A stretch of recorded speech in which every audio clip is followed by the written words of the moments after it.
you know, all of us that were making the green tea wrong all this time? Yes, if you know how to do the green tea in a right way, you will be amazed of the taste that you're going to get from this green tea.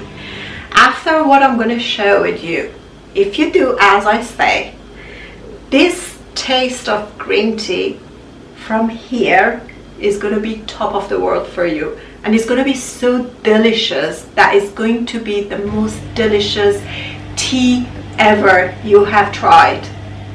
This is a Japanese secret that I'm going to share with you. It's an old ancestral Japanese way of making tea, and I got it from a Japanese restaurant. When I tried the green tea after my meal, I just was amazed. I said, what kind of green tea you're using? And they say it's just a green tea, it's just a normal green tea. And I said, but how come that this green tea tastes like heaven? And they told me what they do, and I did, and I was just amazed at how wrong I was all this time making my green tea, and I did not benefit of the heavenly taste that I can actually get from this green tea. Thanks to Japanese, I'm going to share this secret with you, and I'm going to change the way that you are making and drinking your green tea forever. So let's go to my kitchen and let me show you what to do and what is that secret that you need to do in order to get a heavenly taste of real green tea. In this method, we are using fluffy rice or East Asian short grain rice or sushi rice.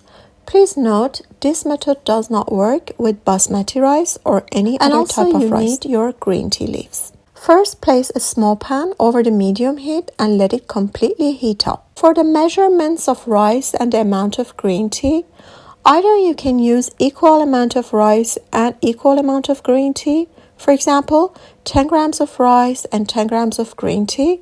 But I have found out if you double the amount of your rice, your green tea will taste even better. Once the pan is heated up, pour the rice in the pan and start roasting them over the medium heat. Once in a while, move the pan to roll over the rice to let all parts of your rice to get equally roasted. What we are looking for is to get a reddish to brownish color, but do not let the rice to over roast because we do not want the rice to get the dark brown color.